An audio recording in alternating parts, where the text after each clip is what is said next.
হৃদরোগে আক্রান্ত হয়ে মারা গেলেন অভিনেতা তথা তৃণমূল কংগ্রেসের বিধায়ক চিরঞ্জিত চক্রবর্তী। তার ভাই, মৃত্যুকালে তার বয়স ছিল ৬৭ বছর। তো অমিতাভ চক্রবর্তী নিজেও খুব কমার্শিয়াল আর্টিস্ট ছিলেন, কিন্তু তিনি হঠাৎ করে তার শারীরিক অবস্থা বোঝা যায়নি যে এরকম খারাপ হবে। তার ভাই দাদা নিজে এই কথা লিখেছেন, ফেসবুকে লিখেছেন, অনেক স্মৃতি জড়িয়ে রয়েছে। ভাইকে কোলে নিয়ে ঘুরতাম একসময় ছোটবেলায়, ভাইয়ের সঙ্গে বহু স্মৃতি জড়িয়ে রয়েছে।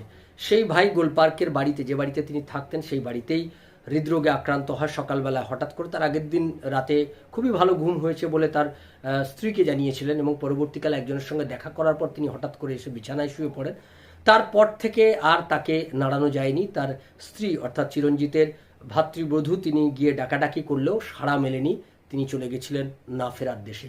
চিরঞ্জিত বললেন যে কাউকে তিনি কোনো রকমভাবে বিরক্ত না করে, কাউকে কোনো রকমভাবে কষ্ট না দিয়ে তিনি নীরবে চলে গেলেন না ফেরার দেশে।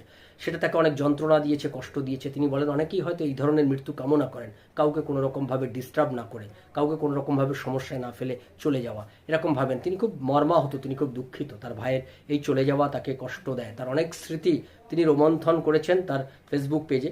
আমরা চিরঞ্জিত চক্রবর্তীর এই কষ্টের সঙ্গে আমরা ইভিএম নিউজও সহমর্মিতা প্রকাশ করছি তাকে।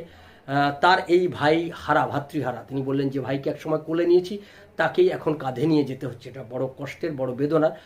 তার এই কষ্টের সঙ্গে আমরা ইভিএম নিউজও তার পাশে রয়েছি, তার এই কষ্টের শরিক আমরা।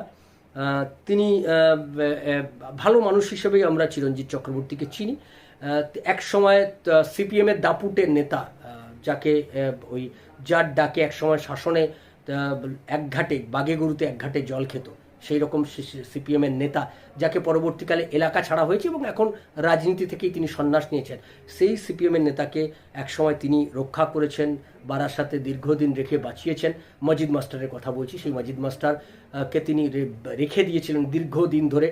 তৃণমূল কংগ্রেসের হাতেই হয়তো তার জীবন চলে যেতে পারত মজিদ মাস্টারের। তিনি এই ধরনের মানুষ, তিনি অনেক সময় প্রতিবাদ করেছেন, সবটা পেরে ওঠেননি, যদিও পরিস্থিতির কারণেই হয়তো সবটা পেরে ওঠেননি, কিন্তু তিনি যে কোনো অন্যায়ের বিরোধিতা করেন, অন্যায়ের পাশে কখনো আমরা তাকে দাঁড়াতে দেখিনি। এই ধরনের একজন মানুষ দুঃখ পেয়েছেন। স্বভাবতই আমরাও খুব ব্যথিত হৃদয়ে আমরাও চিরঞ্জিত চক্রবর্তী, তার অভিনয়ের আমরা ফ্যান, তার বহু সিনেমা আমরা দেখেছি। তিনি একজন ভালো অভিনেতাও। পশ্চিমবাংলার বাংলা সিনেমার টলিউডের প্রথম সারির অভিনেতাদের মধ্যে তিনি একজন ছিলেন। সেই চিরঞ্জিত চক্রবর্তী, তিনি বেদনা হতো, তার বেদনার পাশে ইভিএম নিউজ রয়েছে সর্বতোভাবে। নমস্কার।